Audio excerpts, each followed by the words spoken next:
السلام علیکم ورحمۃ اللہ وبرکاتہ۔ بسم اللہ الرحمن الرحیم۔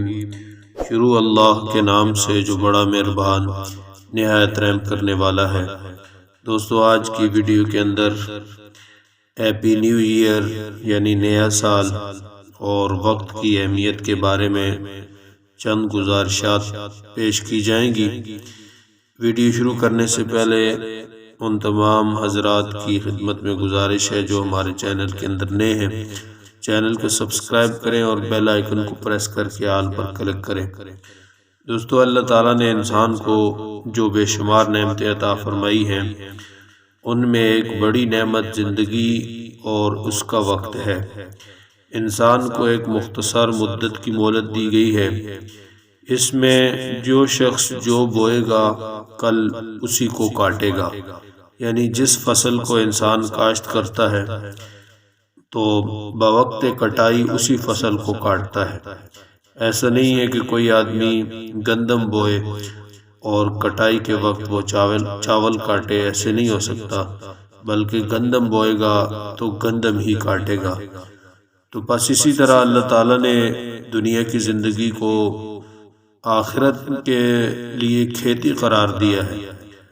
چنانچہ نبی اکرم صلی اللہ علیہ وسلم نے ارشاد فرمایا، دنیا مزرعۃ الآخرہ، کہ دنیا آخرت کی کھیتی ہے۔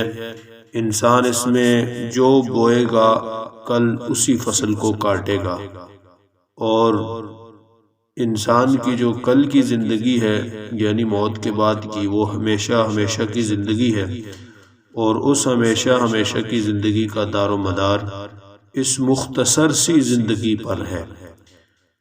تو اللہ تعالیٰ ارشاد فرماتے ہیں کہ انسان جو محنت کرتا ہے اسی کا نتیجہ اس کو ملتا ہے، اور اس کی ساری محنت اور دوڑ دھوپ اس کے سامنے آ جائے گی، اور پھر اس کو اس کا پورا بدلہ دیا جائے گا۔ قرآن مجید میں اللہ تعالیٰ نے دن رات کی اور مختلف اوقات کی قسمیں کھائی ہیں۔ قرآن مجید نے کہیں دن کی قسم کھائی ہے تو کہیں رات کی قسم کھائی ہے، کہیں فجر کے وقت کی قسم کھائی ہے، کہیں صبح کے وقت کی، کہیں عصر کے وقت کی، کہیں چاشت کے وقت کی۔ مختلف جگہوں پر اللہ تعالیٰ نے اوقات کی قسمیں کھائی ہیں، اور اوقات کی قسمیں کھانے کا مقصد وقت کی قدر و اہمیت بتانا ہے، اور یہ کہ وقت بہت قیمتی چیز ہے، اس سے انسان کو فائدہ اٹھانا چاہیے، اور اس کا ایک ایک پل تول کر خرچ کرنا چاہیے۔ شریعت کے احکام و عبادات میں ذرا غور کریں کہ اسلام نے ہر عمل اور ہر حکم کو ایک معین وقت کے اندر ادا کرنے کی پابندی لگائی۔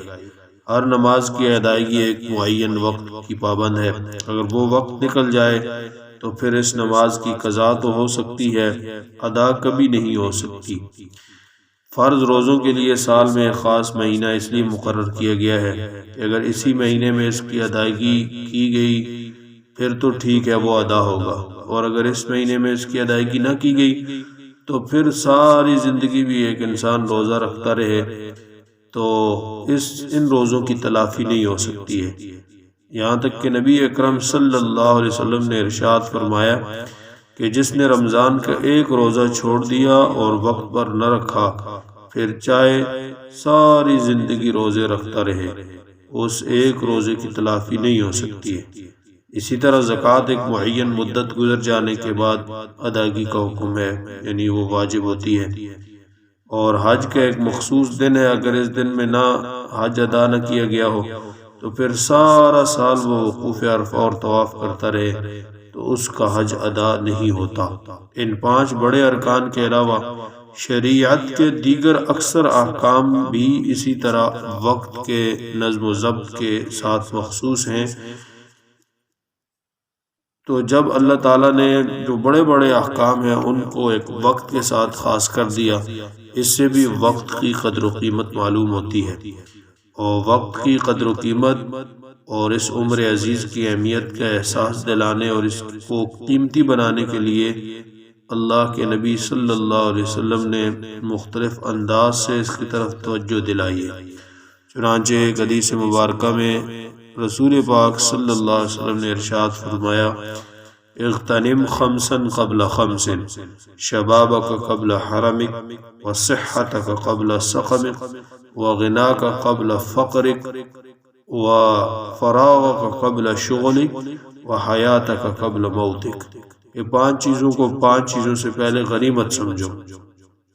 جوانی کو بڑھاپا آنے سے پہلے، اور صحت کو بیماری سے پہلے، اور مالداری کو فقر و فاقہ آنے سے پہلے، اور فرصت کو مصروفیت آنے سے پہلے، اور زندگی کو موت آنے سے پہلے غنیمت سمجھو. مطلب یہ ہے کہ یہ 5 چیزیں ایسی ہیں جو بہت جلد ہاتھ سے نکلنے والی ہیں، اس لیے ان کے جانے سے پہلے ان کی قدر کر لو، ان سے فائدہ اٹھا لو. تو ہم اپنے مقصد کی طرف آتے ہیں کہ ہیپی نیو ایئر یا ہیپی برتھ ڈے منانے کا کوئی مقصد نہیں ہے. ہیپی نیو ایئر یعنی وہ شخص منائے جس کو یہ پتہ ہو، جس کے تصور میں یہ ہو کہ اس کی زندگی میں 1 سال اضافہ ہو گیا ہے. حالانکہ ہر سال گزرنے پر انسان کی زندگی میں سے 1 سال کم ہو جاتا ہے. یا اس سے بھی آسان آپ یوں سمجھے کہ ہر دن گزرنے پر انسان کے دنوں میں سے زندگی میں سے 1 دن کم ہو گیا ہے. یعنی مثال کے طور پر اگر کوئی آدمی دنیا کے اندر 70 سال زندگی لے کے آیا تھا، تو جب یہ سال گزر گیا اب اس کی زندگی میں 1 سال کم ہو گیا ہے. تو ہم تو موت کے قریب ہو رہے ہیں. مسلمان کا تو یہ عقیدہ ہے، ایک مومن کا یہ عقیدہ ہے کہ وہ روز بروز موت کے قریب ہوتا چلا جا رہا ہے. ہر دن اس کی زندگی سے کم ہو رہا ہے. تو زندگی کی کمی پر کون خوش ہوتا ہے؟ لوگ تو یہ تصور لے کے ہیپی برتھ ڈے یا ہیپی نیو ایئر مناتے ہیں. وہ یہ سمجھتے ہیں کہ ہمارا بچہ یا ہم 1 سال بڑے ہو گئے. حقیقت میں دیکھا جائے تو دنیاوی زندگی کے اعتبار سے ہم 1 سال چھوٹے ہو گئے ہیں. ہماری زندگی میں سے 1 دن 1 سال کم ہوتا جا رہا ہے. تو اس لیے میرے عزیز بھائی اور دوستو، ہیپی نیو ایئر یا ہیپی برتھ ڈے یہ کوئی مسلمانوں کا طریقہ نہیں ہے، یہ غیر مسلموں کی روایت ہے، غیر مسلموں کا طریقہ ہے. لہٰذا اس سے بچنا چاہیے. اور جو حدیث مبارکہ آپ کے سامنے پیش کی گئی، جس میں رسول پاک صلی اللہ علیہ وسلم نے ارشاد فرمایا کہ 5 چیزوں سے پہلے غنیمت سمجھو، اس میں انسان کے پاس جب جوانی ہو تو جوانی بہت جلد ختم ہو جانے والی ہے، اور جوانی میں انسان وہ بڑے بڑے اعمال کر سکتا ہے جو بڑھاپے میں نہیں کر سکتا ہے. اس لیے جوانی کو غنیمت سمجھ کر آخرت کے لیے نیک اعمال کا ذخیرہ جمع کرنا چاہیے، کیونکہ جوانی دوبارہ نہیں آ سکتی ہے. یہ اللہ تعالیٰ کی بہت بڑی نعمت ہے. جوانی میں انسان زیادہ محنت کر سکتا ہے، اور زیادہ دنیا بھی کما سکتا ہے اور دین بھی کما سکتا ہے. اس لیے انسان کو جوانی کے اندر زیادہ عبادت کرنی چاہیے. اور جوانی میں اللہ تعالیٰ کو توبہ بھی بڑی پسند ہے. در جوانی توبہ کردن شیوائے پیغمبری، کہ جوانی میں توبہ کرنا پیغمبروں کا شیوا ہے. اس لیے فرمایا کہ بڑھاپا آنے سے پہلے انسان جوانی کی قدر کر لے. دوسری چیز، آج اللہ تعالیٰ نے صحت عطا فرمائی ہے، تو بیماری کا پتہ کوئی نہیں ہے کس وقت انسان بیمار ہو جائے. صحت کی حالت میں انسان اپنی مرضی سے سب کچھ کر سکتا ہے، کام کاج نمٹا سکتا ہے، نماز و روزہ تلاوت عبادت کرنا اس کے لیے آسان ہے. لیکن جب بیماری آ جائے تو انسان بہت سے کاموں سے رہ جاتا ہے. اس لیے فرمایا کہ بیماری آنے سے پہلے انسان کو صحت کی زندگی کو غنیمت سمجھنا چاہیے. اور پھر اسی طرح فرمایا تیسری چیز، فقر آنے سے پہلے مالداری کو انسان غنیمت سمجھے. یہ مال انسان کے پاس ہمیشہ رہنے والا نہیں ہے. دنیا میں بھی مال پائیدار نہیں. بڑے بڑے مالداروں کے غریب ہونے میں دیر نہیں لگتی. دنیا کی زندگی میں انسان جو مالداری انسان کو ملتی ہے، جو مال ملتا ہے، اس کو چاہیے کہ وہ اپنے لیے آخرت میں اس کو ذخیرہ بنائے اور حلال راستے سے مال کمائے اور حلال راستے پر خرچ کرے. آخرت میں ایک سوال یہ بھی ہوگا کہ مال کہاں سے کمایا اور کس کس مصرف پہ خرچ کیا، لہٰذا اس کو حقوق اللہ میں، حقوق العباد میں، صدقہ اور خیرات میں اس مال کو خرچ کرے تاکہ یہ مال اس کے لیے آخرت میں ذخیرہ بن جائے۔ چوتھا یہ کہ انسان فراغت کو مشغولیت سے پہلے غنیمت سمجھے کہ فراغت میں انسان مختلف قسم کی عبادات کو سر انجام دے سکتا ہے، تلاوت ہو، ذکر و اذکار ہو، درود شریف ہو اور نفل ہو، یعنی عبادات کے اندر انسان وقت گزارے، فضولیات کے اندر اور لایانی کے اندر اپنے اس فرصت کے وقت کو ضائع نہ کرے۔ اور پانچویں چیز ہے کہ انسان زندگی کو موت سے پہلے غنیمت سمجھے کہ انسان کے پاس ایک ہی چانس ہے دنیا کے اندر۔ انسان جب اس دنیا سے چلا جائے گا تو وہ پھر کہے گا ربنا ابصرنا وسمعنا فرجعنا نعمل صالحا، اے اللہ ہم نے دیکھ لیا، سن لیا، ہمیں دنیا کے اندر دوبارہ لوٹا دے تاکہ ہم نیک عمل کر کے آئیں۔ لیکن ہر انسان کو دنیا میں ایک ہی چانس ملتا ہے موت سے پہلے۔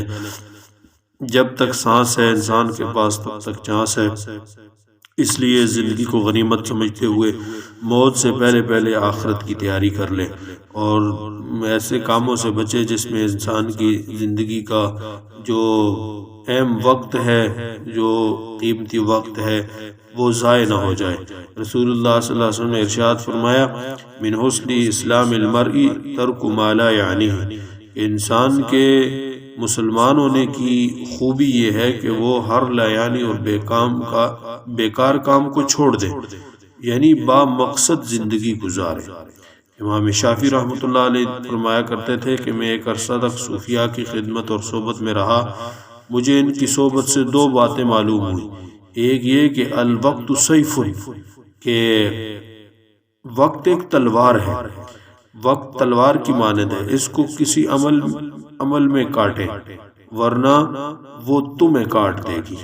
اور دوسری اپنے نفس کی حفاظت کرو، کیونکہ اگر آپ نے اس کو اچھے کاموں میں مشغول نہ رکھا تو یہ نفس آپ کو برے کاموں میں مشغول کر دے گا۔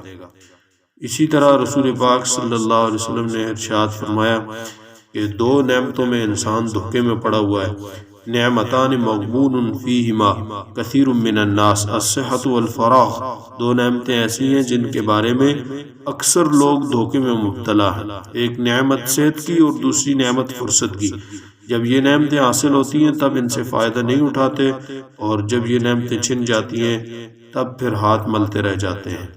اس لیے میرے عزیز بھائی اور دوستو، ہمیں اپنے آخرت کی تیاری میں لگنا چاہیے، نہ کہ ہم جو ہے نا دنیاوی امور کے اندر اتنا محو ہو جائیں کہ ہم آخرت کو بھول جائیں، اور ایسی رسومات کو ہم اختیار کریں جو اللہ کے رسول صلی اللہ علیہ وسلم نے نہیں کی، صحابہ نے نہیں کی، تبع تابعین نے نہیں کی، اولیاء کرام نے نہیں کی۔